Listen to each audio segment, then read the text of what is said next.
Hey everyone, welcome to week 4 where we're going to be looking at factorising basic algebraic expressions.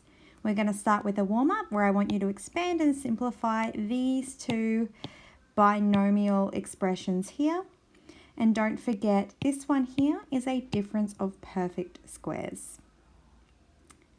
Let's get to it. Factorising expressions. Now you did go through this briefly in year 8. Factorising is simply the opposite process to expanding. So like up in these warm-ups, what we did last week is we expanded with the distributive law or the FOIL method. Today we're factorising, which is the opposite of that. We're going to take something big and put it back into brackets like these ones up here. The reason we factorise is because it helps to simplify many algebraic expressions. Okay, that should have an S on it. So, how do we do that? Well, the biggest key to factorising is to look for the highest common factor between the terms. So, for example, if we consider here we have 6a and 8ab.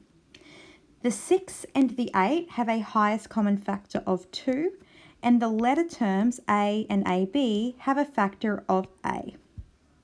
So if we were to add these two terms together, the first thing we consider is, well, they both have a common factor of 2a, in fact, a highest common factor of 2a.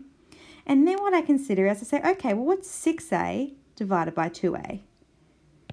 That just gives us 3. And what's 8ab divided by 2a?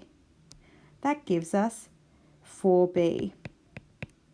So in order to factorise the expression, we first take out the highest common factor and divide each term by that factor and leave that behind in the brackets.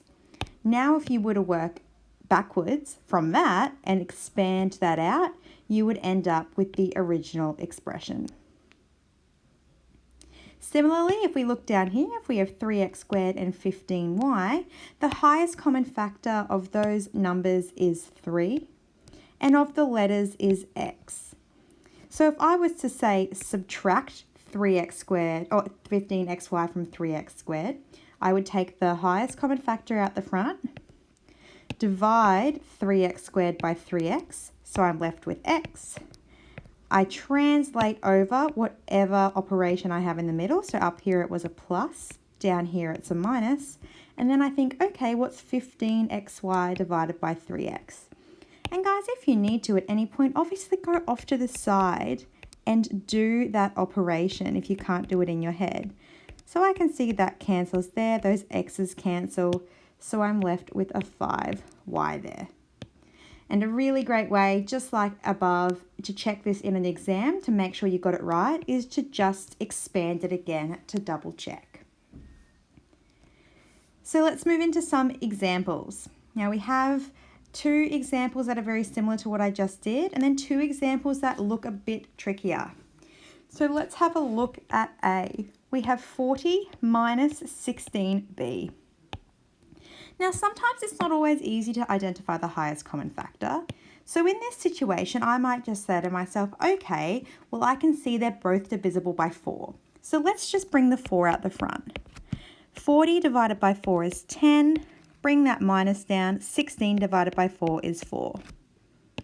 What we notice is that these terms here, sorry, let me just fix that up, is that these terms here, the 10 and the 4, they still have a common factor of 2. So we can take the 2 out the front as well. 5 take 2b, and then we can simplify that to 8 outside of 5 minus 2b. Okay, now if you can see from this original expression here that 8 is in fact the highest common factor, you're actually welcome to jump straight from this step to the final step here. So in this next example, I'm going to jump straight to the final step by identifying the highest common factor. So we've got minus 8x squared minus 12x. The first thing I notice is they both have a factor that is negative, okay? The highest common factor of 8 and 12 is going to be 4, and they both have a common factor of x. If I now go minus 8x squared divided by negative 4x, I'm going to be left with 2x, and 12x divided by 4x gives me 3. All right, so that is in fact my answer for B.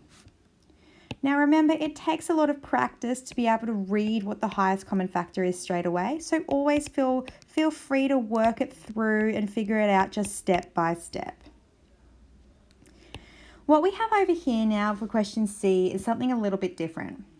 We actually have an entire term, x plus y and x plus y, that is in fact the common factor of 3x plus y and x plus y. So what we do in this case is we still take out the common factor or the highest common factor of x plus y. We take out that whole thing to the front. So we think about it as we are working backwards from the distributive law. We can see that they're both common. And what we're actually left with behind is a 3 and an x with a plus between them. So we end up with a 3 plus x. And if you were to actually expand that now, if you had x plus y times 3 and x plus y times x, you would end up with what we started with here. So the answer to factorising this one, in fact, factorises into a nice binomial expression. This kind of thing is going to be very, very helpful to us later in Year 9 and especially in Year 10 onwards. Just like in question C, we have an entire term as part of these terms that are common.